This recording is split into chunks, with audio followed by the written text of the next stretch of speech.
नमस्कार छ सबैलाई। सामाजिक सञ्जालमा आज यो फेसबुक लाइभबाट आउनुको मुख्य उद्देश्य के हो भने राज्य यतिखेर आतंकमा लागेको छ। राज्य आतंकमा लागेको छ। देशभरि नयाँ युवा साथीहरूलाई कसरी थुन्ने र यिनीहरूले भ्रष्टाचार गरिरहने भन्ने जुन पछिल्लो पटक प्रवृत्ति देखिएको छ। हिजो राष्ट्रिय स्वतन्त्र पार्टीका सभापति रवि लामिछानेलाई बेडभित्रै गएर पक्राउ गरेको छ र अदालतले पक्राउ पर्ची जारी गर्यो भने अहिले पनि अदालतले पक्राउ पर्ची जारीको जीवी राई कहाँ छन्? अहिलेको गृहमन्त्रीलाई मेरो अपिल छ, अनुरोध छ, जीवी राईलाई चाहिँ पक्राउ पर्ची आइसकेका छ। जीवी राई चाहिँ कहाँ लुकेर बसेका छन्? यी जीवी राईले पक्राउ गर्न किन सक्नु भएन? जीवी राईसँग तपाईले कति पैसा खानुभयो? जीवी राईले अरबौं रुपैयाँ भ्रष्टाचार गरिसकेपछि, अरबौं रुपैयाँ सहकारीको ठगिसकेपछि त्यो कति कति पैसा तपाईलाई दिनुभयो? अहिलेको गृहमन्त्रीलाई मेरो प्रश्न र प्रधानमन्त्रीलाई मेरो प्रश्न। जीवी राईलाई चाहिँ तपाईलाई पक्राउ गर्न चाहिँ कसले रोक्यो? आज देशभरि जीवी राईको खोजी भएको छ। अहिले जीवी राईको मुद्दा ओझेलमा पनि परेको छ र जसरी जीवी राईलाई तपाईले अहिलेसम्म यत्रो 6-7 महिना सरकारमा जाँदासम्म जीवी राई ल्याउन सक्नु भएको छैन। तपाईहरुको जीवी राईको भित्रको चाहिँ अहिले पनि म साथीहरुलाई धेरैलाई अपिल गर्छु भने यो भिडियो धेरैभन्दा धेरै प्रधानमन्त्री कहाँ पनि पुर्याइदिन अपिल र अनुरोध गर्न चाहन्छु। मेरा साथीहरु हो, यो किन जीवी राईलाई पक्राउ गर्नु भएको छैन? कति पैसा खाइयो जीवी राईबाट? यसको हिसाब किताब चाहिँ अब गर्नुपर्ने आवश्यकता देखिन्छ। अहिले सहकारी पीडितहरू आज पनि बिजोग अवस्थामा छन्। म आज पनि भन्छु, जीवी राईलाई के कारणले गर्दा उन्मुक्ति दिइयो र रवि लामिछानेलाई के कारणले गर्दा पटक पटक दुःख दिइएको छ। आज रवि लामिछानेको मुद्दा अहिले पनि म के भन्छु भने अदालतमा जसरी अदालतलाई प्रयोग गरिरहेका छौ तपाईहरुले, अदालत पनि कस्तो छ तपाईलाई थाहा छ नि त। पार्टीका कार्यकर्ताहरू नियुक्ति गर्ने चलन छ अहिले अदालतमा, तपाईलाई स्पष्ट थाहा भएको कुरा हो। सम्मानित अदालतका विरुद्धमा हामीले बोल्नु हुँदैन, हामीलाई थाहा छ। तर अदालतमा जसरी न्यायाधीश नियुक्ति गर्ने प्रक्रिया छ यो देशमा, त्यो प्रक्रियाले कहीँ न कहीँ त शंका उत्पन्न गराउँछ। त्यो कुरा त हामीलाई स्पष्ट थाहा भएको कुरा हो। सम्मानित अदालतको आदेशलाई हामीले स्वीकार गर्छौं, तर यसको मतलब यो होइन कि कसैलाई काखा र कसैलाई पाखा गर्ने अधिकार चाहिँ अदालतको छैन छ जस्तो मलाई लाग्दैन। र रह्यो अर्को कुरा, हामी राजावादी हौं, राजाको पाल्तु हौ, राजावादी हौं। हामी गौरव गर्छौं आफूलाई राजावादी भन्नमा। हामी राष्ट्रवादी राजावादी हुनुमा हामी गौरव गर्छौं। हामी गणतन्त्रवादी भन्दा पनि लुटतन्त्रवादी, मार्क्सवादी, लेनिनवादी, म्याउवादी हुनुभन्दा राजावादी हुन हामीलाई गौरव लाग्छ। किनभने लेनिन रसियाको हुन्, तिनको दास हुनुभन्दा, त्यसैगरी मार्क्स जर्मनका हुन्, तिनको दास हुनुभन्दा, माओ चीनका हुन्, तिनको दास हुनुभन्दा यही देशको राष्ट्रवादी पृथ्वीनारायण शाहको रैती हुन हामीलाई सधैँ यी पार्टीका नेता झोले कार्यकर्ताको कट्टु धुने कार्यकर्ता हुनुभन्दा हामी आफूलाई राष्ट्रवादी हुनुमा गौरव ठान्छौं, छाती खोलेर भन्छौं। यसमा केही मतलब छैन। कोही 2 कौडीका मान्छेले, 2 कौडीका औकात नभएका, जसले कुनै पनि कुरा नबुझेका, जसले बुझ्न सक्ने क्षमतै नभएका, जसको कुनै क्षमतै छैन, त्यस्ता मान्छेले बोल्दाखेरि तिनीसँग कुनै न बहस गर्ने क्षमता हुन्छ न कुनै राख्ने क्षमता हुन्छ। त्यो क्षमताका साथ हामी बढ्छौं। र अर्को कुरा, राष्ट्रवादी साथीहरुलाई मेरो अपिल छ, अनुरोध छ, एकजना मान्छे पनि डराउने होइन। यो देश यिनीहरुले आर्जेको होइन, यो देश यिनीहरुले बनाएको होइन। जसरी अहिले मुद्दामाथि मुद्दा लगाएर थुन्ने प्रकृति गरेका छौ, जसरी त्यो भोट भिडियो हेरेर, फोटो हेरेर, जसरी घर घरमा गएर मान्छेलाई त्रसित पारेर जसरी पक्राउ गरेका छौ, अहिले त प्रमाणित भइसक्यो तिमीहरुले नै पत्रकार रजकलाई मारेका रहेछौ भन्ने कुरा त हिजो पत्रकार रजकको च्याट अहिले बाहिरिएको छ। किन भन्नुभयो रजकले? आज 3-4 वटा कारण छन्। आज हेर्नुस्, पहिलो कारण पत्रकार सुरेश रजकको, उहाँले दिएको अन्तिम च्याटमा के भनेको छ? मसँगै प्रहरी छ, म माथि पुलिस छ, त्यो पुलिस माथि छ, अरूलाई हान्न जाँदैछ भनेर भन्नुभएको छ। त्यसपछि उहाँ सम्पर्कमा हुनु भएको छैन। यसको मतलब जानेर पत्रकार छन् त्यही नजिकै नेपाल प्रहरी पनि छ। कुन पुलिस छ? सशस्त्र छ कि कुन छ? र अर्को कारण, पटक पटक सशस्त्र प्रहरी त्यो घर चेक गर्न जान्छ, तर चेक गर्न गइसकेपछि उहाँको लास भेटाउँदैन अनि भन्छ माथि कोही पनि छैन, कोही पनि छैन भनेर जनतालाई भ्रमित पार्छ। यो के हो? र अर्को, तिनकुनेको क्षेत्रफल कत्रो छ? तिनकुनेको क्षेत्रफल 100 स्क्वायर मिटर हो। त्यहाँ 1400 पटक राउन्ड गरिएको छ। 1 मिनेटमा 8 वटा भन्दा बढी पटक गोली हानिएको छ। दम र हिम्मत छ भने खुलमखुला आएर गोली हाने हुन्छ, केही डराउनु पर्दैन। यदि हतियारै उठाउनु पर्ने भोलि अवस्था सिर्जित बन्यो भने त्यो पनि गर्छौं हामी। भोलिको अवस्था सरकारले यदि कुरा त्यो बाध्यका साथ सुनोस्, कान खोलेर सुनोस्। किनभने कोही यहाँ ती सरकारका, ती झोलेका, ती भ्रष्टाचारीका दासहरू छौ भन्ने कान खोलेर सुन। किनभने यो देश पटक पटक लुट्दा बिजोग बनायो। आज जाऊ त कस्तो छ अवस्था। हेर एकछिन खाडीमा गएका मान्छेलाई। आज देशको उद्योग कारखाना बन्द गरेर गोर्खाली टायर बन्द गर्यौ, वीरगञ्ज चिनी मिल बन्द गर्यौ, वीरगञ्ज कृषि औजार केन्द्र बन्द गर्यौ। आज महावीर पुनले किताब बेचेर चलाउनु पर्ने अवस्था छ। आज देशभरिका 44वटा संस्थान, भिरकुटी काज कारखाना, वीरगञ्ज बुटोल धागो उद्योग, तपाईको विराटनगर जुट मिल, देशभरिका ठुल्ठुला कल कारखाना, बालाजु औद्योगिक केन्द्र, भक्तपुर औद्योगिक केन्द्र, बुटोल औद्योगिक केन्द्र, भरतपुर औद्योगिक केन्द्र, टिकापुर औद्योगिक केन्द्र, नेपालगञ्ज औद्योगिक केन्द्र, देशभरिका पूर्व मेचीदेखि पश्चिम महाकालीसम्मका सब उद्योग धन्दा यही झोले कार्यकर्ताले आज बन्द गर्यो। तिमीहरू पार्टीको कार्यकर्ता बन्ने, त्यसका पछाडि कुद्ने, 2-4 पैसा पायो भने ब्रुक ब्रुक उफ्रिने अनि देश बर्बाद गर्ने। अनि तपाईँ हामीले चाहिँ तिमीहरूलाई बाध्य भएर नि तिमीहरूलाई सुनिदिनु पर्ने, हामीले सुनिदिनु पर्ने। तिमीहरू एउटाले लेख्दैछ गणतन्त्र, के गणतन्त्र तिमीहरू ल्याएको हो? फेक आइडीबाट लेख्दैछ एकजना साथीले गणतन्त्र जिन्दाबाद, गणतन्त्र जिन्दाबाद। गणतन्त्र तिमीहरू ल्याएको हो? यो गणतन्त्र हो? गणतन्त्र यदि हो भने अहिलेको प्रधानमन्त्री केपी शर्मा ओलीलाई तिमीहरूले भोट हाल्न पाउँछौ? असली गणतन्त्रमा त देशको प्रधानमन्त्रीलाई जनताले भोट हाल्न पाउँछ नि, पाउँछौ? अहिलेका यी सांसद तिमीहरूले भोट हालेर जिताएका हो जो समानुपातिक छन्। आजको परराष्ट्र मन्त्रीलाई तपाईँहरूले जिताएको हो? कोहीको कसैको दम छ, हिम्मत छ तिमीहरूले जिताएको अहिलेको सांसदलाई? हो समानुपातिकबाट चुनाव हारेका हरुवा चरुवाहरू आज हेर्नुहोस् राष्ट्रिय सभाबाट मन्त्री बनेका छन् केही साथीहरू। आज राष्ट्रिय सभाको अध्यक्ष बनेका छन्, राष्ट्रिय सभाका सदस्य बनेका छन्। आज कृष्ण प्रसाद सिटौलालाई तपाईँहरूले चुनाव हराएको हो कि होइन? खै त फेरि आइसके त। यो गणतन्त्र होइन। यदि कसैले यसलाई गणतन्त्र हो भन्यो भने त्यो झोले झम्टे र नेताको चाटुकार कार्यकर्ता हो। यो लुटतन्त्र हो। यो सिधा भाषामा भन्ने भने यो लुटतन्त्र हो। यदि यो लुटतन्त्र होइन भने आज कति भयो वैदेशिक ऋण एकछिन गएर? 27 खरब भयो वैदेशिक ऋण आज। 27 खरब। आज एकजना मान्छे रोजगारी दिन सक्छन् यिनीहरूले? सारा पार्टीका कार्यकर्ता बनाउँछ, झोले झम्टे भरौटे बनाउँछ, ती भरौटेलाई ठेक्का दिन्छ। आज 10 वर्षमा बन्ने, 1 वर्षमा बन्ने बाटो 20 वर्षमा बनाउँदैन यिनीहरू। एउटा पुल बनाउँदाखेरि भ्रष्टाचार गरेर त्यो पुल 5 वर्षभित्र भत्किन्छ। आज देश तहस नहस पारेको छ। विश्वको सबभन्दा सुन्दर देश भएर आज विश्वको सबभन्दा गरिब देशभित्र पर्छ। आज त्यतिसम्म पनि लाज नमानेर यहाँ कमेन्ट लेख्ने मान्छे पनि त्यो नेताको चाटुकार झोले नै हो। त्यो मान्छे नै होइन, त्योसँग मान्छेमा हुने क्षमता छैन। त्यो भावनालाई मेरो अनुरोध के छ भने राष्ट्रवादी साथीहरू, एकजना मान्छे पनि डराउने होइन। कति हान्छ यसले, कति गर्छ, कसैका बाहुले आर्जेको वीरताको देश होइन यो स्पष्टका साथ भन्छु। आज नागरिकले शान्तिपूर्ण रूपमा आफ्नो माग राख्न पाउँछन्। यो देशका जनताले राजा चाहन्छन् भने राजा ल्याउँछन्। कसैको बाउको टाउको दुख्नुपर्ने आवश्यकता छैन। कम्बोडियामा पनि राजा फालेका थिए, ल्याए। बेलायतमा पनि राजा फालेका थिए, ल्याए। आज अस्ट्रेलियामा राजा छ, न्युजिल्यान्डमा राजा छ, क्यानाडामा राजा छ। जहाँ अहिले गएर तिमीहरू त्यहाँ लेख्दैछौ नि, दुबई कतारबाट केही साथीहरू, त्यहाँ पनि राजा छ। बुझ्नुभयो? आज राजा हुँदैमा देश अविकसित हुने होइन। के थियो?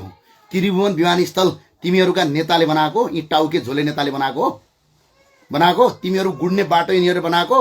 तिमीहरू जो स्कुलबाट पढेर आयौ त्यो स्कुल पनि यिनीहरूले बनाएको हो। त्रिचन्द्र क्याम्पस यिनीहरूले बनाएको, त्रिभुवन विश्वविद्यालय यिनीहरूले बनाएको, पूर्वाञ्चल विश्वविद्यालय यिनीहरूले बनाएको, पश्चिमाञ्चल विश्वविद्यालय यिनीहरूले बनाएको। के बनाएको छ यिनीहरूले? न स्कुल बनायो। ल हस्पिटलको कुरामा जाउँ। सुर्खेतको क्षेत्रीय अस्पताल यिनीहरूले बनाएको, अहिले प्रदेश अस्पताल राजा ज्ञानेन्द्र शाहले बनाएको। जुम्ला जाने बाटो यिनीहरूले बनाएको, राजा ज्ञानेन्द्र शाहले बनाएको। ल अब भन, सेती अञ्चल अस्पताल यिनीहरूले बनाएको, गण्डकी अञ्चल अस्पताल यिनीहरूले बनाएको, लुम्बिनी अञ्चल अस्पताल यिनीहरूले बनाएको, भेरी अञ्चल अस्पताल यिनीहरूले बनाएको हो, जनकपुर अञ्चल अस्पताल यिनीहरूले बनाएको, वीर हस्पिटल यिनीहरूले बनाएको, टिचिङ यिनीहरूले बनाएको हो, पाटन यिनीहरूले बनाएको। एउटा अस्पताल बनाउन सकेका छैनन् यिनीहरूले 16 वर्षसम्म। प्राइभेट अस्पताल भाइ एउटा स्कुल बनाउन सकेका छैनन्, एउटा एयरपोर्ट बनाउन सकेका छैनन्। जम्मा 2टा एयरपोर्ट बनाएको थिए यिनीहरूले, एउटा भैरवा एयरपोर्ट, एउटा पोखरा एयरपोर्ट। आज जाऊ त, एउटा प्लेन पनि बस्दैन त्यो एयरपोर्टमा। चाइनाबाट ऋण ल्याएर बनाएका थिए, अरबौं भ्रष्टाचार गरे। 27 अरब, 28 अरब, 22 अरब आज ऋण तिर्दा तिर्दा नेपालको ढाड खुस्किसक्यो। अझ पनि यिनीहरूलाई पाल्ने मान्छे, यिनीहरू सही हुन् मान्छे, यो देशको देशद्रोही नै हो। यो दुई भाषा छैन, यो देशद्रोही नै हो। यहाँ कुनै कार्यकर्ता होइन, कार्यकर्तामा चेत हुन्छ। यो घरमा काम गर्ने बतुवा कार्यकर्ता हो, त्यो कार्यकर्ता होइन। कार्यकर्तामा चेत हुन्छ, कार्यकर्तामा राजनीतिक चेतना हुन्छ, कार्यकर्ताले सत्य असत्य के हो त्यसलाई छुट्याउन सक्छ। यो छुट्याउन नसक्ने भिडाहरूका कारणले गर्दा यो देश बर्बाद भएको छ। त्यो भावनाले म भन्छु, कोही पनि नडराउनुहोस्। 26 गते एकजुट बन्ने हो, नेपालको राष्ट्रिय झण्डामा आउने हो। कसका बाउको हिम्मत र दम छ त्यो रोकेर देखाऊ। यो खुलम खुला चुनौती हो, यो चेतावनी हो। हामी आउँछौँ 26 गते, सडकमा आउँछौँ, राष्ट्रिय झण्डा फरफराउँदै आउँछौँ। कसैको दम र हिम्मत छ भने गोली हानेर मार, त्यो क्षमताका साथ हामी प्रस्तुत हुन्छौँ। र अर्को कुरा, काङ्ग्रेसका नेता विश्वप्रकाश शर्माले भन्नुभएछ, राजालाई श्रीपेद चुनाव चिन्ह लिएर चुनाव लड। विश्वप्रकाश शर्माजी हेर्नु भएको छ भने, कोही हुनुहुन्छ भने सुनाइदिनु होला। राजाले श्रीपेश लडाएर चुनाव लड्नुहुन्न। तपाईँ माओवादीको समर्थन बिना वडा अध्यक्ष जितेर देखाउनुहोस्। माओवादीको समर्थन बिना पटक पटक तपाईँले चुनाव हारेको याद छ कि छैन? तपाईँ पहिलो 4-5 पटक हारेर पहिलो पटक तपाईँको माओवादीको समर्थनका साथ यस पटक छिर्नु भएको छ। माओवादीको समर्थन बिना तपाईँ चुनाव जितेर आउनुहोस्, त्यसपछि राजालाई चुनौती दिनु होला। गगन थापालाई पनि त्यही भन्छु, माओवादीको समर्थन बिना चुनाव जितेर आउनु गगन थापाजी, त्यसपछि पछिल्लो पटक म तपाईँलाई कुरा गरौँ। र अर्को कुरो, संसारका कुनै पनि देशका राजाले चुनाव लड्दैनन्। कहाँ पढ्छौ हो तिमीहरू? कस्तो शिक्षा पढ्छौ हो?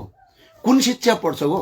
सिस्टर निर्मलाको कनेक्सन छ क्या हो यो मदर टेरेसा ग्रुपको, विदेशी धर्मको प्रचारकको केही न केही यहाँ लिङ्केज होला। सायद त्यही भएर बरबराउन थाल्नु भएको होला। यो देशमा, संसारको कुनै पनि देशमा राजाले चुनाव लड्दैनन्। हामीले राजा शासन गर्ने मागेका होइनौँ। त्यो पनि जनताको मुद्दाको कुरा हो। नेपालका तमाम जनताले त्यो कुरालाई स्वीकार्छन् भने 10-12%, 20-25%ले नस्वीकार्दा पनि केही पनि फरक पर्दैन। बहुमतको निर्णय गरौँला। यदि त्यति नै तपाईँसँग क्षमता छ भने, त्यति नै तिमीहरूसँग दम छ भने, यो देशमा कुनै चुनाव होइन, राजा चाहिन्छ कि चाहिँदैन भनेर जनतामा भोट गरेर देखाउँ। तपाईँकै राष्ट्रपति अहिले भएका रामचन्द्र पौडेललाई राख्नुहोस्, ज्ञानेन्द्र शाहलाई राख्नुहोस्, चुनाव गराउनुहोस्। यो हिम्मतका साथ भन्छु म, चुनाव गराउनुहोस्। ल, त्यो दिन राजाले हारे भने, त्यो दिन देशभरिका जनताले राजालाई भोट हालेनन् भने, त्यो दिन हामी तिमीहरूलाई स्वीकार्छौँ। दम छ, हिम्मत छ, क्षमता छ। तिमीहरू त कसरी फाल्यौ? न चुनाव गराएर तिमीले राजा फाल्यौ, न जनमतसङ्ग्रह गरेर राजा फाल्यौ, न तिमीहरूले युद्ध जितेर राजा फाल्यौ। 2063 साल वैशाख 11 गते तिमीहरूको आन्दोलन राजाका विरुद्धमा थियो, संसदको पुनर्स्थापनाका लागि थियो।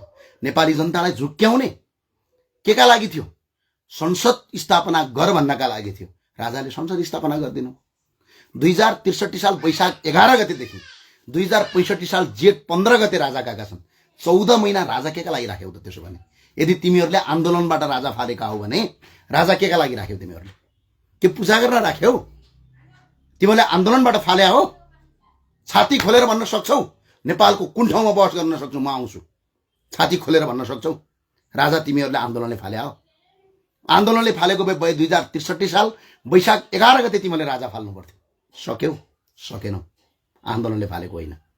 अनि अर्को, जनमत संग्रह गरेर फाल्या हो राजा? 2064 सालको चुनावमा जाँदाखेरि विश्वप्रकाश शर्मा र गगन थापाजी, तपाईको चुनावको मेनिफेस्टो के थियो? संवैधानिक राजा राख्ने भनेर चुनावमा गएका हो।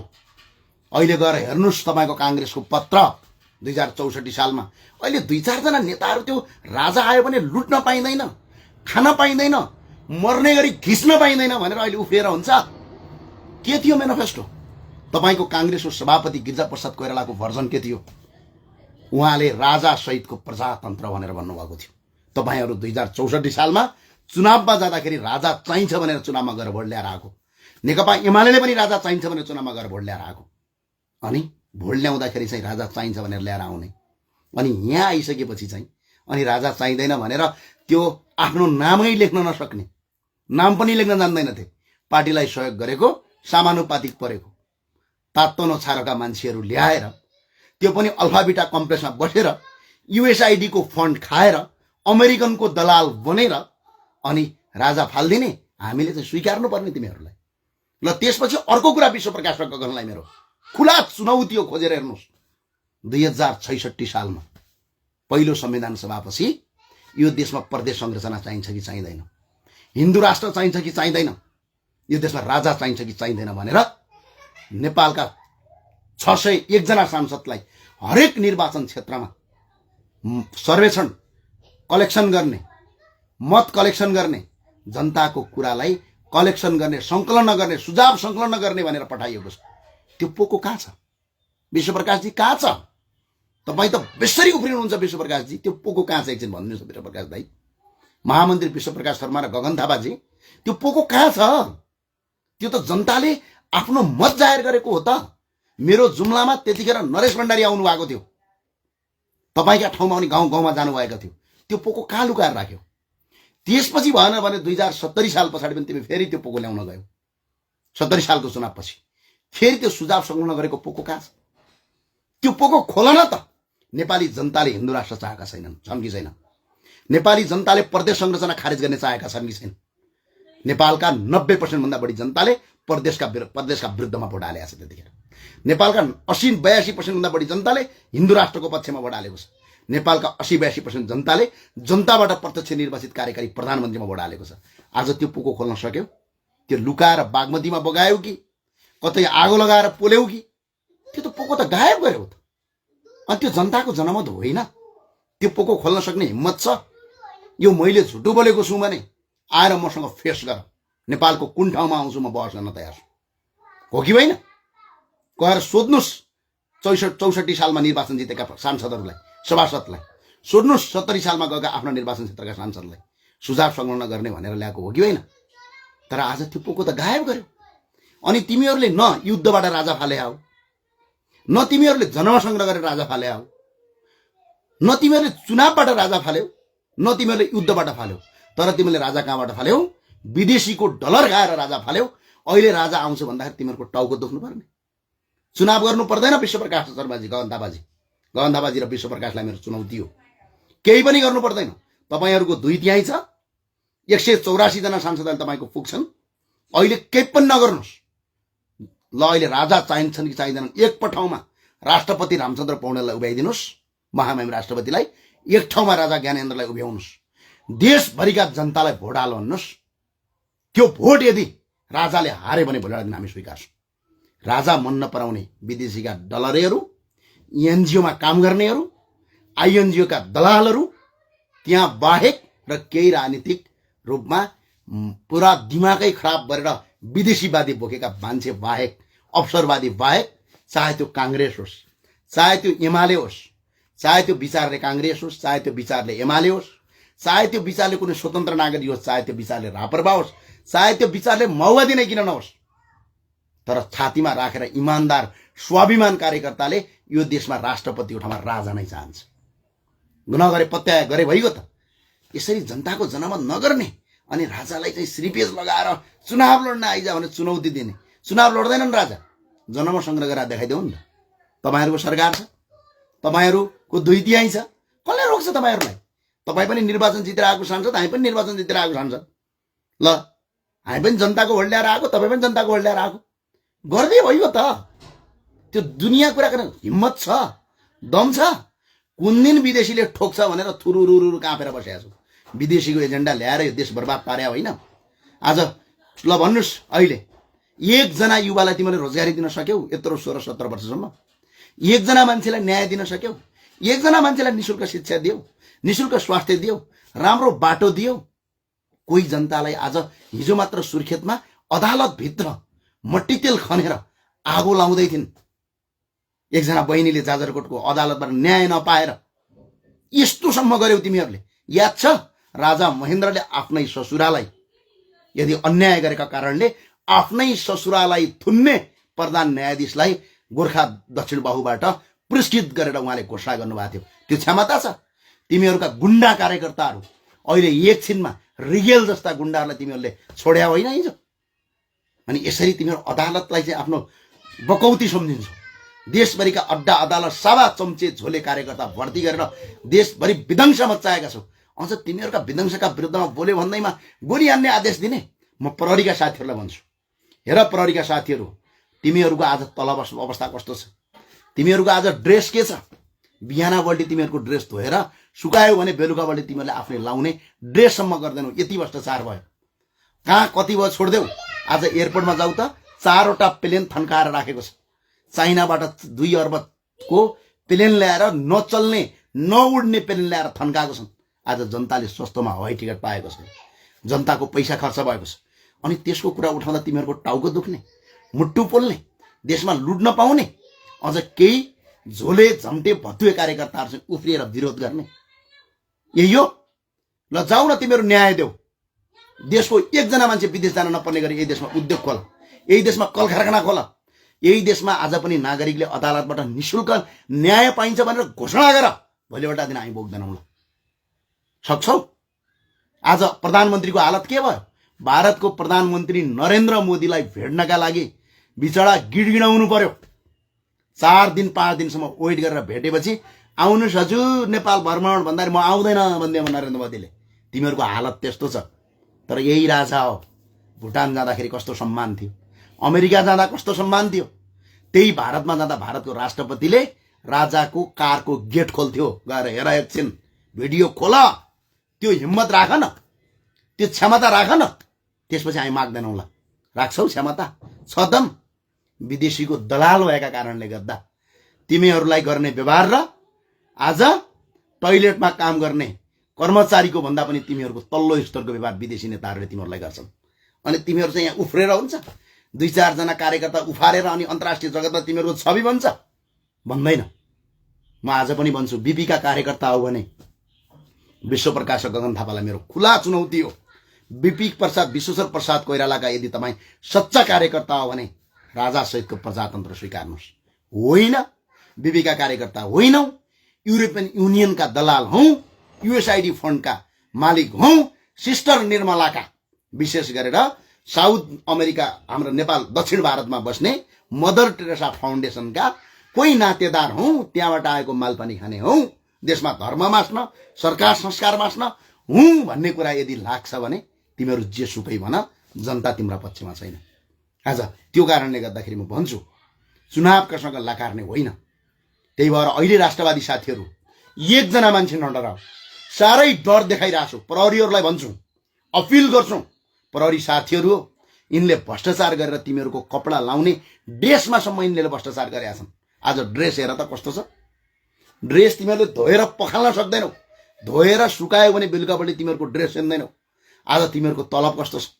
शुद्ध तलबमा आज तिमीहरूले आफ्ना बालबच्चा पाल्न सक्दैनौ। आज शुद्ध तलबमा तिमीहरूले यदि भ्रष्टाचार गरेनौ भने आफ्ना छोराछोरी पढाउन सक्दैनौ, अस्पतालमा उपचार गर्न सक्दैनौ। देशलाई यसरी यिनीहरूले कंगाल बनाए।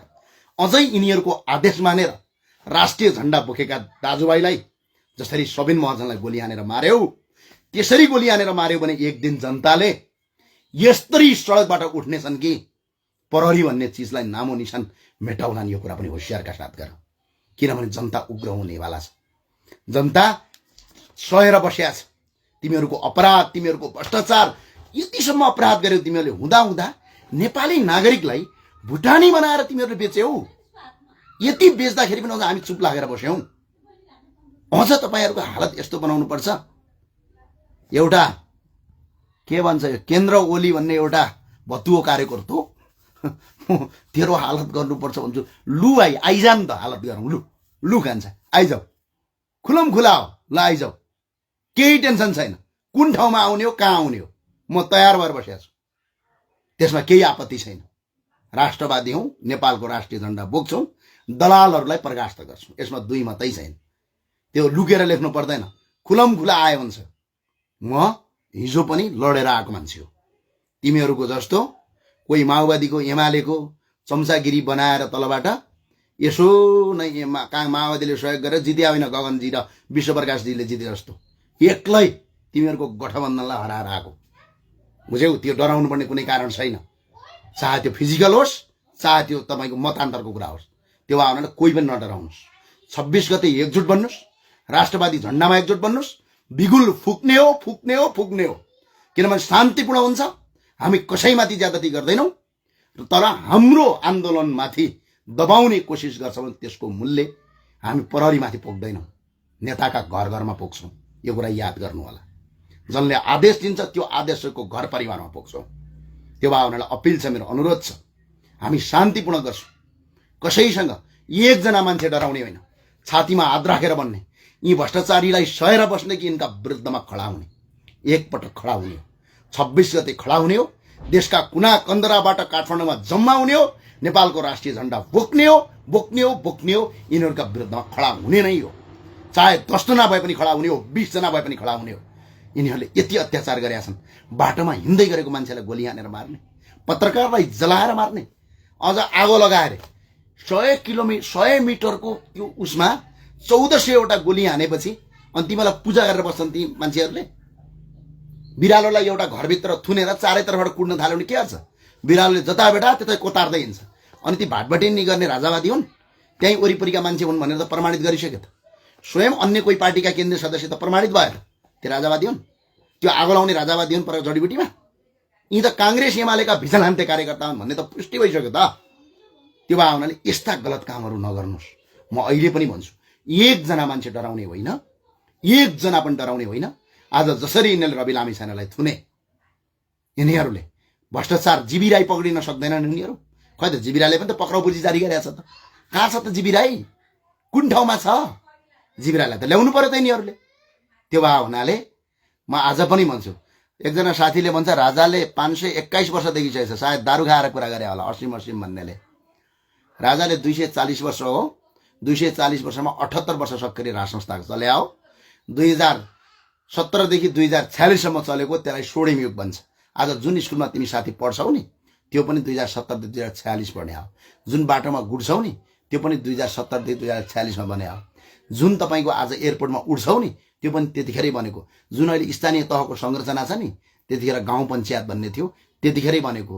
जुन अहिले तिमीहरू चुनावमा भोट हाल्छौ नि, त्यो भोट हाल्ने पनि सुधारिएको पञ्चायत 2035 सालबाट सुरु भएको। याद गरेर हेर एकछिन है। पहिला पनि चुनाव हुन्थ्यो, पहिला पनि बोल्न पाइन्थ्यो। यदि बोल्न पाइँदैन थियो भने मदन भण्डारीले राजालाई श्रीपोज खोलेर चुनाव लडा कसरी भने पक्राउ गरे। र गगन थापालाई भन्छु, तपाईले के नारा लाउनु भएको थियो हेर्नु त गगनजी? ले जनता खुकुरीले राजालाई छप्काइदे ज्ञानेन्द्रलाई भनेर तपाईले भन्नुभएको थियो। तपाईलाई पक्रिया थिए। आज कसैले भाषण गरेको आधारमा आशिका तामाङलाई लगेर तिमीहरूले थुन्यौ, कुट्यौ, मुद्दा चलायौ। तिमीहरूको यही हो प्रजातन्त्र? खै त तिमीहरू त हिजो खुलमखुला भाषण गर्थ्यौ त, तिमीलाई त थुन्या त थिएन त। अनि हिजो बोल्न पाउँदैन थियो भने तिमीहरूले झुटो कुरा बोल्ने। त्यो भए हुनाले 26 गते एकजना मान्छे पनि उपस्थित छैन। म एकजना मान्छेले भनेछ राउटे भन्छ, म राउटे हो त के भयो त? तिमीहरूको साथीहरू जस्तो बाख्रा चोर होइन, तिमीहरू जस्तो एमसीसी को दलाल होइन, तिमीहरू जस्तो विदेशी दलाल होइन, तिमीहरू जस्तो भुटानी शरणार्थी काण्डको नाइके होइन, ओम्नी घोटालाको प्रमुख होइन, गिरिबन्धु टी स्टेटको प्रमुख होइन, देशभरि गर्ने भ्रष्टाचारको नाइके होइन, मदन भण्डारी मान्ने हत्यारा होइन। म राउटे हो के भएको छ? मेरो मलाई यसमा सम्मान छ। आज मेरो जातका दाजुभाइहरू जति छन् तिनीहरूले तिमीहरूको जस्तो चोरेर खाँदैनन्, तिमीहरू जस्तो लुटेर खाँदैनन्, तिमीहरूको जस्तो कुनै पार्टीको भतुवा कार्यकर्ता भएर त्यसो तल अलिअलि छोला अलिअलि पैसा देला र अनि त्यसो पछाडि तपाईँको जुत्ता उठाइदिउँला भनेर तिम्रो पछाडि त्यो दलाली गरेर बस्दैनन्। इमानदारका साथ खान्छन्, इमानदारका साथ बस्छन्, आफ्नो मेहनत गर्छन्, परिश्रम गरेर खान्छन्। यसमा मलाई के आपत्ति छ? मलाई गौरव छ, केही कुरा छैन। मजाले गौरव छ। चोर्दैनन्, लुट्दैनन्, केही गर्दैनन्। त्यो भएको हुनाले अहिले पनि म अपिल गर्न चाहन्छु, 26 गते कोही पनि घरमा बस्ने होइन। यो जो विरोध गर्छन् यिनीहरूलाई पनि अपिल छ, त्यो दिन हिम्मत र दम छ भने तिमीहरू पनि विरोध गर। आऊ, खडा हौ हाम्रा विरुद्धमा, सक्छौ भने। सक्दैनौ भने फेसबुकमा के कमेन्ट गर्छौ साथी हो? हामी त 26 गते आउँदैछौँ राष्ट्रिय झण्डा बोकेर तिमीहरूका विरुद्धमा, भ्रष्टाचारीको विरुद्धमा एकजुट बन्दैछौँ। एकजुट बनेर आउनुहोस्। यसमा केही पनि मलाई कारण छैन। एकजुट बनेर अगाडि बढ्नुहोस्। हामी साथमा छौँ। अब एकजना तामाङ भाइले मलाई गाली गरेछ। अब तिनलाई मैले गाली गरेँ भने के हुन्छ? तिमीलाई के भन्छन् भन त? के भन्छन् तिमीलाई? सोसाइटीले के भन्छ त्यो भनिदिउँ म? त्यो भन्न सक्ने त म छैन, किनभने तिमीहरू जस्तो होइन म। त्यो भए हुनाले यस्तो किसिमका यी भित्र खोलेर हेर्नु त यिनको आइडी। यी कुनै प्रचण्डका जुत्ता उठाउने कि विश्वप्रकाशका जुत्ता उठाउने कि गगन थापा जुत्ता उठाउने, यिनीहरू कामै त यो। अनि यिनीहरूले पाउँछन् गाउँमा छोटा तपाईँको के छ ठेक्का। अनि त्यो छोटा ठेक्का पाएर यिनीहरूले लुट्छन्, भ्रष्टाचार गरेर देश बर्बाद पार्छ। अनि यिनलाई टाउको दुखेको छ हामी आएपछि। तिमीहरू जति विरोध गर्छौ नि साथी, त्यति हामी सफलता सम्झिन्छौँ। किनकि तिमीहरूको नेचर भनेको भ्रष्टाचारी, देशद्रोही र दलाल हो। दलालहरूले जति हाम्रो विरोध गरे त्यति हामीलाई खुसी लाग्छ। किनकि दलालहरूले आई लभ यु दाइ भन्नु सुरु गर्यो भने त हामी पनि भ्रष्टाचारी भयौँ नि त। त्यसमा दुई मत छैन।